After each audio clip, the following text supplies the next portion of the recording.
Here's a story I heard 2 days ago. I told you I heard two stories from the same man.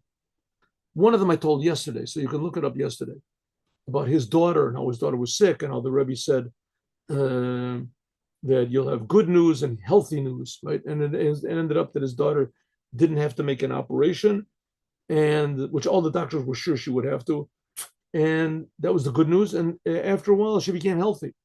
It took a while to be healthy, and it was okay. Look at the story yesterday. I said it yesterday, but here's the second story he told me. Same man. He had a friend, and this friend, religious Jews. These are religious Jews. Like how do you call it? American style, sort of religious Jews, genuinely religious Jews. But very open minded, very open.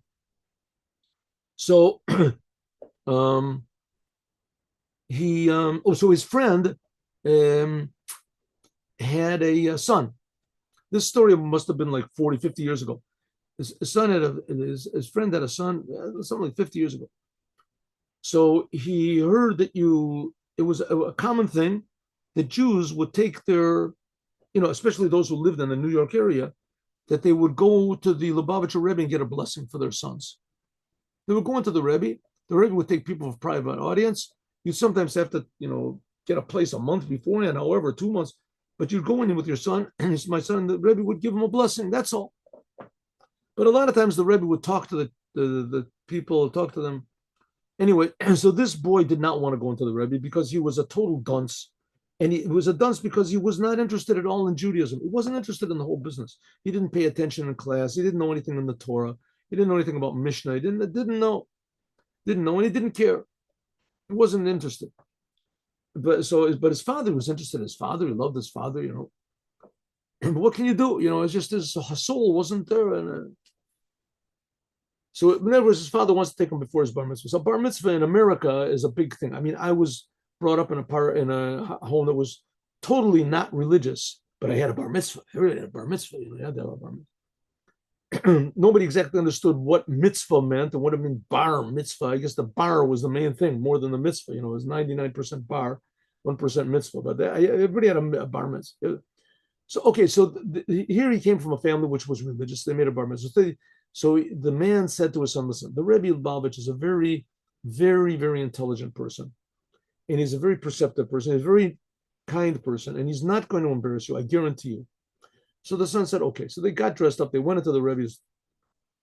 So the Rebbe, as soon as they got in, he said, this is my son. I want a blessing for his bar mitzvah. The Rebbe said, oh, what's your name? The Rebbe said to the boy, I want to ask you a question.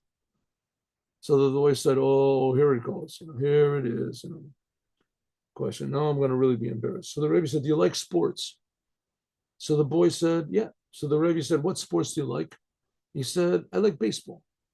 He said, you have a favorite team? He said, yeah, the New York Dodgers. I don't know if there is such a team anymore, but the New York Dodgers. So the Rebbe said, were you at their last game? So the boy said, no, I wasn't. I have a friend that was there. And I listened on the radio. It was a big disappointment. The Rebbe said, oh, yes, what happened? He said, well, the Dodgers were down in the end of the seventh inning, 7-0, 7-0. And all of the fans, the Dodgers fans, they just left. They left. He said, your friend leave also? He said, yeah, my friend left also. There's no reason to be there. You beat the crowd. There's a big traffic jams leaving, so they'll beat the traffic jams because there's nothing to wait. And obviously they're going to lose. So the Rebbe said, well, what about the teams, the Dodgers themselves? Did they leave? So the boy said, no, they didn't leave. Why? I said, why didn't they leave? So the boy looked at the Rebbe, like, I thought you were an intelligent person. Players, they can't leave the game. They're playing in the game. They're the spectators leave. So the Rebbe said, it's the same thing with you. In Judaism, don't be a spectator. Don't be a spectator. You have to be one of the players. And the players, they stay to the end of the game. Right? Even though it seems you're losing, players, they stay to the end. The players don't leave early. That's it. That's the end.